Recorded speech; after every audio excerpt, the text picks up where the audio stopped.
देखिए आज 25 मार्च हो गई है और इसराइल, अमेरिका और ईरान की ये वॉर तकरीबन आज 26वें दिन में जा रही है। और ये वॉर एक ऐसे मोड़ पर जा रही है कि हो सकता था कि ये जंग बंद हो जाए, लेकिन शायद से अब ऐसा लगता है कि ये जंग बंद ना हो। दरअसल सबसे पहले मैं आपको कुछ चीज़ें समझाता हूँ। स्ट्रेट ऑफ हॉर्मुज़ पूरी तरह बंद है। हालांकि हमारे देश के जहाज वहाँ से गुजर रहे हैं और ऐसा नहीं है कि वे हमारे देश की सरकार की वजह से गुजर रहे हैं, बल्कि हमारे देश के लोगों की वजह से। हमारे देश के लोगों ने जो ईरान के लिए मोहब्बत जताई, जो प्यार दिखाया, और ख़ासकर कश्मीर के लोगों से। आपने अब वीडियोस में देखा होगा कि कश्मीर के लोग, छोटे छोटे मासूम बच्चे ईरान के लिए किस तरीके से अपने गुल्लक भर के पैसे को डोनेट कर रहे हैं, किस तरीके से ईरान के लिए मोहब्बत दिखा रहे हैं। बड़े बड़े माँ, बड़े बड़े बूढ़े आदमी भी ईरान के लिए अपने पैसों को इकट्ठा किया हुआ जो उनके पास है उसको भी ईरान एम्बेसी को भेज रही है ताकि वे ईरान की मदद के लिए गुजर जाए।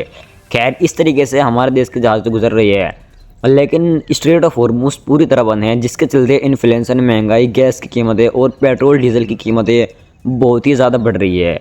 जिसके चलते डोनाल्ड ट्रंप ने ईरान को धमकी दी थी कि अगर तुमने विदिन 48 आवर के अंदर अंदर स्ट्रेट ऑफ हॉर्मुज़ को नहीं खोला तो हम तुम्हारे ऊर्जा संयंत्रों पर हमला कर देंगे, हम तुम्हारे पावर प्लांट्स पर हमला कर देंगे।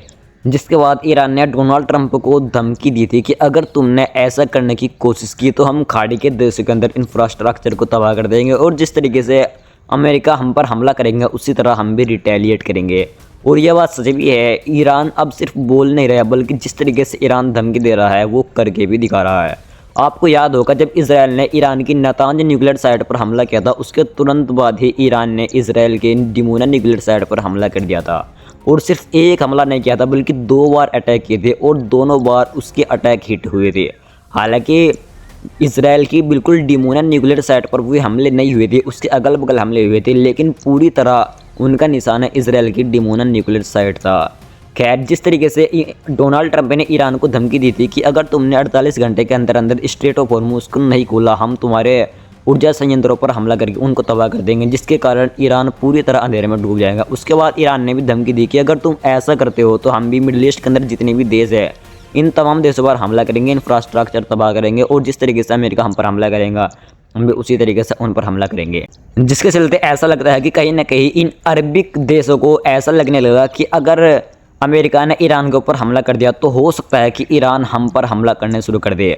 और जिसके चलते ऐसा लगता है कि मिडिल ईस्ट के अंदर ये जितने भी देश है, खाड़ी के देश, इनको ऐसा लगने लगा कि अगर अमेरिका ने ईरान के ऊर्जा संयंत्रों पर हमला किया तो कहीं ना कहीं ईरान भी हमारे ऊर्जा संयंत्रों पर हमला कर सकता है, हमारे इंफ्रास्ट्रक्चर पर हमला कर सकता है। इसी चीज़ को लेकर ऐसा लगता है कि अरबी देशों की तरफ से डोनाल्ड ट्रंप के ऊपर दबाव पड़ने लगा कि तुम ईरान के ऊर्जा संयंत्रों पर हमला नहीं करना।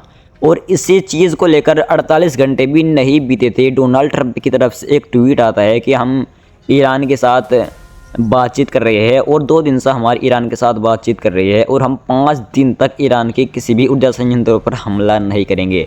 इतनी मीठी मीठी बात डोनाल्ड ट्रंप ने अपने ट्वीट में लिखी कि आप सोच भी नहीं सकते, और कोई एक शर्त भी उस ट्वीट में नहीं लिखी, बस सिर्फ इतना लिखा कि हम ईरान के साथ हमारी बातचीत चल रही है, 2 दिन से हमारी ईरान के साथ बातचीत चल रही है और हम 5 दिनों तक ईरान के ऊपर हमले नहीं करेंगे, और हमारी ईरान के साथ डील होने की संभावना है और डील हो सकती है। इस तरह की चीज़ें डोनाल्ड ट्रंप ने अपने ट्वीट में लिखी है। फिर उसके बाद जैसा कि आप जानते हो कि इसराइल का ये कानून है, इसराइल का ये नियम है, या यूँ कहे कि इसराइल की ये रिजीम है कि जब उसको लगता है कि सीज़ फायर होने वाला होता है तो वो अपने हमले को बढ़ा देता है। गाज़ा के अंदर भी इसी तरह की चीज़ें की, लेबनान के अंदर भी इसी तरह की चीज़ें हो रही है। खैर, लेबनान के अंदर तो हमले बहुत ही ज़्यादा हो रहे हैं, और इसी के बाद इसराइल ने ईरान के ऊपर हमले को बढ़ा दिया, क्योंकि ये आप जानते हैं कि जब भी इसराइल को ऐसा लगता है कि यहाँ पर सीज़ फायर होने की तैयारी है और सीज़ फायर हो सकता है तो वो अपने हमले को बढ़ा देता है। इसीलिए इसराइल ने ईरान के ऊपर हमले बढ़ा दिए, लेकिन ईरान भी रिटेलिएट में इसराइल के ऊपर हमले लगातार कर रहा है। ये तमाम चीज़ें हैं जो अब तक हो रही है, लेकिन अब जो आगे चीज़ें सामने निकल कर आई है, अगर आप एक मुसलमान हैं तो आपका दिल हिल जाएगा। दरअसल मोहम्मद बिन सलमान, आप उसको जानते होंगे, जो कि सऊदी अरेबिया का क्राउन प्रिंस है, उसने डोनाल्ड ट्रंप से फ़ोन पर बातचीत करते हुए कहा कि तुम ईरान पर अपने हमले को जारी रखो और ईरान की ये सरकार को गिराने की जो तुम कोशिश कर रहे हो, जो रिजीम गिराने की ईरान की तुम कोशिश कर रहे हो, अपनी इस कोशिश में लगातार जारी रहो, कंटिन्यू ईरान के ऊपर हमले करते हो और ईरान की इस रिजीम को पूरी तरह गिरा दो। ये खबर ऐसा नहीं है कि सिर्फ एक दो आर्टिकल में, एक दो अखबार में या एक दो न्यूज़ एजेंसी में छप गई हो, बल्कि दुनिया की हर बड़ी बड़ी न्यूज़ एजेंसी, हर बड़े बड़े रॉयटर्स, अल जजीरा और तमाम अखबारों में ये खबर छपी हुई है। आप चाहे तो गूगल पर सर्च करके इस खबर को देख सकते हैं। ये है आज का बिन सलमान। देखिए, अगर आपको थोड़ा सा भी ऐसा लगता हो कि ईरान भी तो इन मिडिल ईस्ट के अंदर तमाम देशों पर हमले कर रहा है, ये चीज़ भी तो गलत है, तो देखिए हम यहाँ पर थोड़ी चीज़ों को न्यूट्रल होकर देखते हैं। यह बात सच है कि किसी भी देश के लिए ये बहुत ही ज़्यादा मुश्किल हो जाता है कि उसके देश पर हमले हो रहे हैं और वो उस हमले का रिटेलिएट यानी कि जवाबी हमले नहीं कर पा रहा। और मिडिल ईस्ट के अंदर ईरान लगातार हमले कर रहा है, लेकिन ये लोग कुछ भी नहीं कर पा रहे।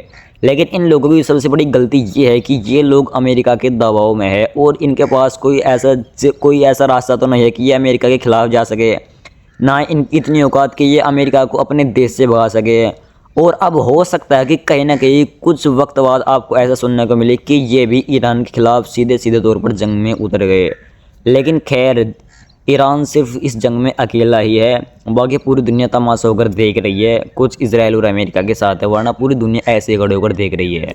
हाँ, हालांकि तुर्की है जो थोड़ा बहुत चाह रहा है कि ईरान और इजराइल के दरमियान, अमेरिका के दरमियान जो ये जंग चल रही है ये कहीं ना कहीं बंद हो जाए। तुर्की इस जंग में सबसे अहम रोल निभा रहा है और तुर्की ही एक ऐसा देश है जो ईरान के साथ खड़ा हो सकता है। दरअसल तुर्की ये चीज़ जानता है कि इस बार अगर ईरान को इन लोगों ने निपटा दिया, ईरान की रिजीम को ख़त्म कर दिया, इसके बाद अगर किसी देश का नंबर आने वाला है तो वो तुर्की ही है।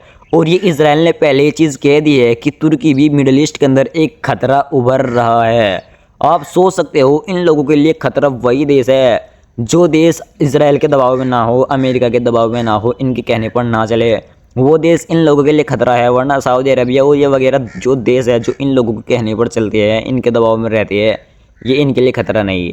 इसीलिए तुर्की इस जंग को रोकने में अहम रोल निभा रहा है। हालांकि एक खबर ऐसी भी आई है जिसमें पाकिस्तान के जो वज़ीर आज़म है ये भी कह रहे हैं कि हम भी बात करवाने के लिए तैयार है, यानी कि इस जंग के अंदर डील करवाने के लिए तैयार है। इजराइल, अमेरिका और ईरान के दरमियान बातचीत करवाने के लिए हम भी तैयार है। इस रिपोर्ट को देखिए जिसमें तुर्की के प्रेसिडेंट रजब तैयब अर्दोगान का कहना है कि इजराइल, अमेरिका और ईरान की इस जंग से पूरी दुनिया की इकोनॉमी फैल आउट हो रही है और इस जंग को इसी वक्त रोकने की ज़रूरत है। वहीं दूसरी तरफ इजराइल, अमेरिका और ईरान की इस वॉर के चलते ईरान ने अपना आंकड़ा भी जारी किया है, जिसमें ईरान ने बताया कि इस जंग की वजह से ईरान के अंदर तकरीबन 1500 लोग अब तक शहीद हो गए और तकरीबन 18,550 लोग इंजर्ड हो गए, यानी कि घायल हो गए।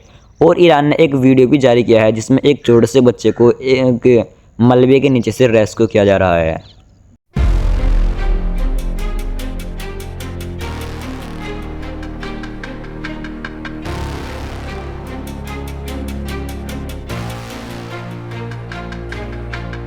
वहीं कनाडा की तरफ से भी अभी एक बहुत बड़ी खबर आई है जब मैं इस वीडियो को रिकॉर्ड कर रहा हूँ। दरअसल अल जजीरा ने अभी एक बहुत बड़ी खबर छापी जिसमें उसने बताया कि कनाडा के मिनिस्टर्स का कहना है कि इस जंग की वजह से पूरी दुनिया को हिस्ट्री का सबसे बड़ा ऊर्जा सप्लाईज का डिसरप्शन झेलना पड़ रहा है। यानी कि पूरी दुनिया को हिस्ट्री का सबसे बड़ा ऊर्जा सप्लाईज की कमी, बाधा, या यूँ कहे कि इस जंग की वजह से ऊर्जा सप्लाईज में रुकावटें पूरी दुनिया को सबसे ज़्यादा इस बार देखने को मिल रही है। तो दोस्तों, आज की ये बहुत अहम खबर थी जो मैंने आपके सामने रखी। बाकी मिलती है किसी दूसरी वीडियो में, तब तक के लिए आप सब्सक्राइब करके रख लीजिए।